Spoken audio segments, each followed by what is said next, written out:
The Great British High Street is an institution in all of our lives that serves us from when we get our first pair of shoes to when we get balloons for our 80th birthday. I'm Martin Newman and I'm a customer experience champion, and I want to put you, the customer, at the heart of our nation's shopping experiences. Today, I'm in sunny Glasgow. I'm talking to customers because I want to find out what really matters to them so that we can work out what we need to do to fix the British High Street. Do you shop online and offline? Yeah. Yeah? You do both? Yeah. Is there anything that you would buy only online or only offline? Makeup, really? Yeah. Christmas presents, really, that's about it. Christmas presents? I'm not a great online shopper. You're not a great online shopper. Why is that, just out of curiosity? I don't like buying clothes or anything online. So makeup, which channel would you buy that? Online, because you don't get everything in the stores. What would make you go to the high street? To see the physical items. To see the item, yeah. Yeah, Match up probably. infinite. What about yourself? Oh, I'm the opposite. I prefer shopping online. Do you really? Yeah. Even for clothes? Yeah. Yeah? Yeah. And why is that? Oh, I just prefer not to have to interact with people. Right, I don't okay. like how busy it is and stuff like that. Yeah. And is there anything about the service in store that annoys you or frustrates you? Queues. Sometimes there's never enough staff. Yeah. It's a common complaint, isn't it? You Yeah. go to the checkouts and there's long queues. Long there's not queues to enough check staff. out, yeah. Have you ever found yourself in store going to buy something and actually abandoning your basket Yeah. because there's been so many people in front of you? Yeah. Yeah. Have you Yeah, literally putting the abandoned it and items just down gone? yes. Really? Yes, I have Crazy, done isn't that it? in the past. Hello. Do you have any exclusive men's trainers? What sort? Like a Well, casual trainer? Or? Yeah, just anything I can't get anywhere else. I'm not sure, to No? be honest. I'm probably having a little search for something that's... He's left a shoe. Do you know if we've got any men's trainers that are like exclusive to shoes? Well, while she's finding out, what's the proposition for buying online and everything? Do you know? Our delivery service online is more or less, it can just depend on your sort of like your local service, but it's normally like a couple working days, 2 to 3 working days. Right. And you do click and collect? Yeah, we do click and collect. You can always check the stock levels Right. and see all the stores in Sure. Glasgow, and you can reserve them. So you can just come in, keep them aside online, come in, give your name, And what's the bring them in. returns proposition? You've got full year, so Full year. as long as Alright, it's obviously in brilliant. the same condition and you have Yeah. it on the right side, you are totally fine to pop them back in Cool. and get your full refund, full money back, swap them for something else. Fantastic. It's pretty flexible. All right.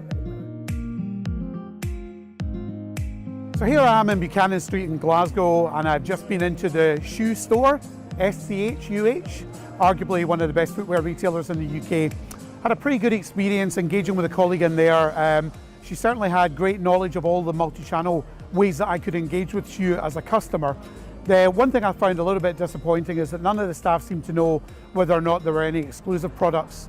And given that Shoe is in the fashion space, first of all, I would have thought they would have some exclusive merchandise and certainly give their colleagues the opportunity to find out whether or not they had any exclusive styles that I might try on. The other thing I think where there's some room for improvement is around visual merchandising. I felt that they could do a better job of talking about new products and new styles that were in, bestsellers, and really get me engaged with the products in store. Overall, I'd give Shoe 7 out of 10 as a customer experience. There's a little bit of room for improvement.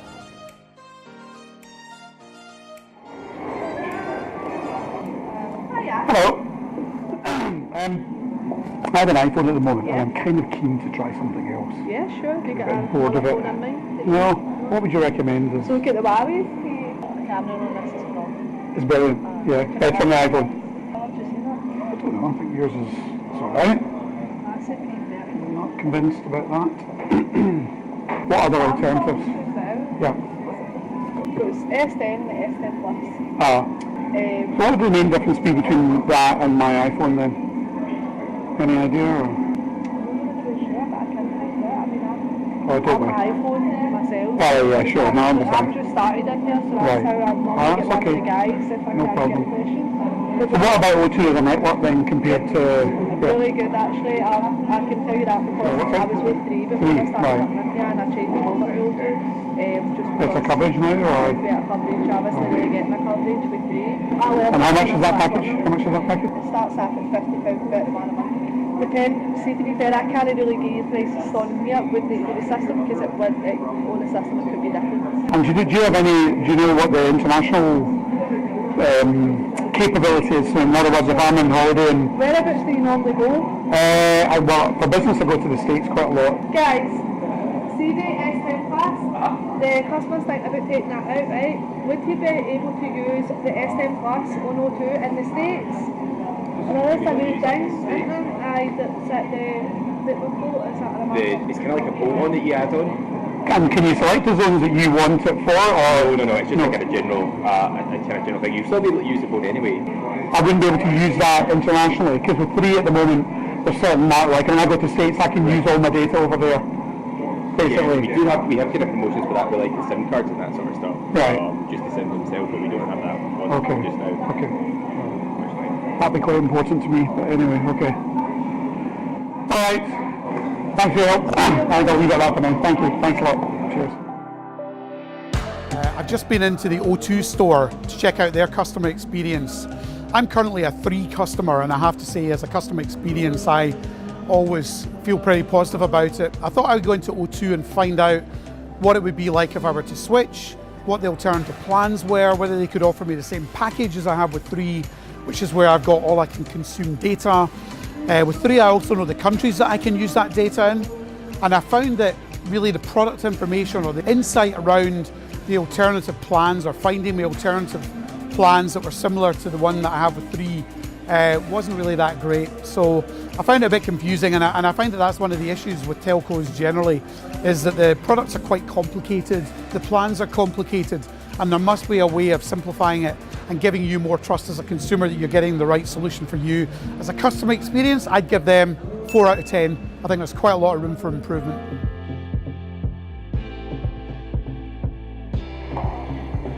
Have you got anaesthesia of Beverly Hills here? We don't, I'm afraid. It's You don't? kind of, do you know Space NK is? Yes. In Square, that's where it does that. Oh, they do them, right, okay. What would be an alternative if I was looking for a gift for my daughters? Any alternative brands you could recommend? Cat Von D probably. Do you know what it was we were looking for? No, I mean, I get them everything wherever I travel. So I'm originally from Glasgow, I live in London now, so... Cat Von D. Cat Von D. And is that available online on the website? Yeah, as well? it's straight down the end as Straight well. down. Do you want me to take you down? Yeah, please, thank you, that'd be great. Appreciate it. Right, okay. Cat Von D. Right, okay.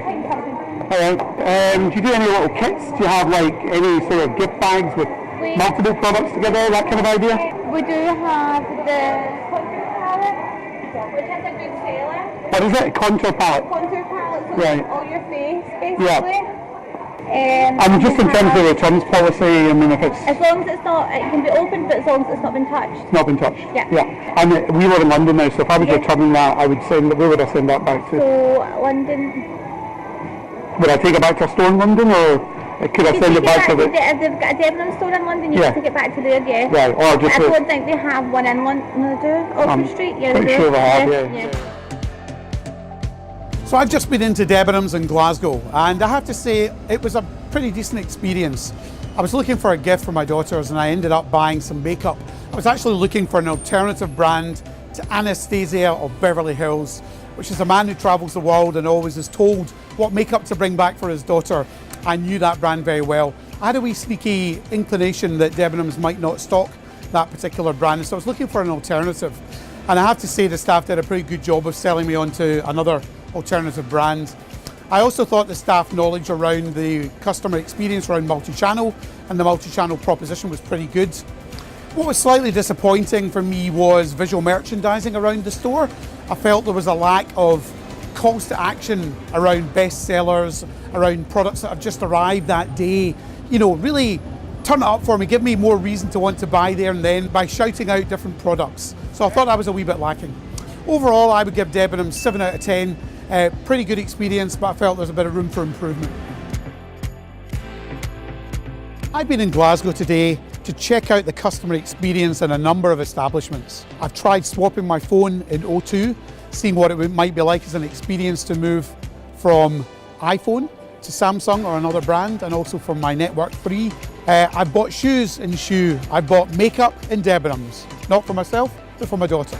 In terms of the colleagues' knowledge within the places that I've been into, the knowledge around the multi-channel proposition was pretty good. I found that most of the colleagues in most of the environments didn't know whether there were any exclusive products that I could buy into. I found that the visual merchandising wasn't that strong in terms of the calls to action. I want to know about what's new, what are the best-selling lines, really inspire me, get me to make a purchase there and then. So I'd say visual merchandising was a letdown. I'd say that the staff generally in terms of their engagement was pretty strong. You'd expect Glaswegians like me to be pretty friendly, and they were, so they lived up to a reputation there. The one retailer that was a standout there was Shoe. Very clear proposition, buying online, ordering through the contact centre or in the multitude of stores or through their app for that matter. I've had a great time in Glasgow today and finding out how the Glaswegians deliver customer experience. It's been warm, it's been friendly and it's been engaging, but there's no question there's been some cash left on the table for opportunities they could have taken advantage of. I'm looking forward to going to Newcastle tomorrow and seeing how well the Geordies do. So my advice to O2, having just been mystery shopping their store in Glasgow, is that you need to make sure that all of your colleagues, when they hit the shop floor for the first time, have an appropriate level of product knowledge. I was served by a very friendly young lady, but she really didn't understand all the different tariffs. Not surprising really, given the complexity around a lot of tariffs within that sector, but she didn't understand them well enough to give me the appropriate level of advice. And it's even more frustrating given that there were two colleagues in the store, one of whom was the store manager, and she could easily have been shadowing them, learning from them as they were explaining to me what the best options for me were as a customer to switch my iPhone to a Huawei or a Samsung, and using the appropriate level of data and tariff that I was looking for. So that would be my main advice. I think it's about process, it's about product knowledge, and it's about making sure new colleagues are properly trained before you put them on the shop floor. Otherwise, like me, you're going to leave cash on the table because customers are going to walk out without a contract. So my advice to Debenhams would be, please remove the Patisserie Valerie branding from the entrance to the store in Glasgow. That business is shut. Most consumers will know that. And when you walk into the store, it is a dead space, although the branding and everything's still there. I know that's a challenge. It's not an easy thing to do, but I think you need to address that. I also think you need to make sure that all of your colleagues in store know where your stores are, particularly given that you're closing some of them, which ones are going to remain open, and also what the multi-channel proposition is. And make sure you've got point of sale at the right places in the store to communicate what all the different ways are that customers can shop and engage with you, because I felt that that was a miss. So my advice to Shoe is that you need to make sure that all your colleagues in store have an appropriate level of product knowledge, because nobody seemed to be able to tell me whether or not you had any exclusive products. And given the sector and the segments that you're selling into, I would have thought that would be pretty important. So that'd be the primary recommendation.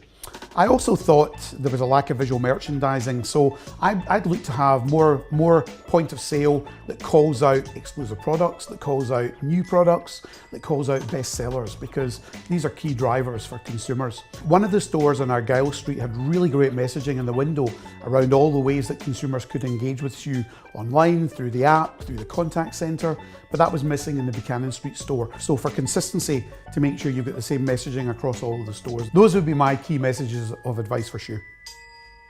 Thank you for watching this episode of my secret shopping experience in Glasgow.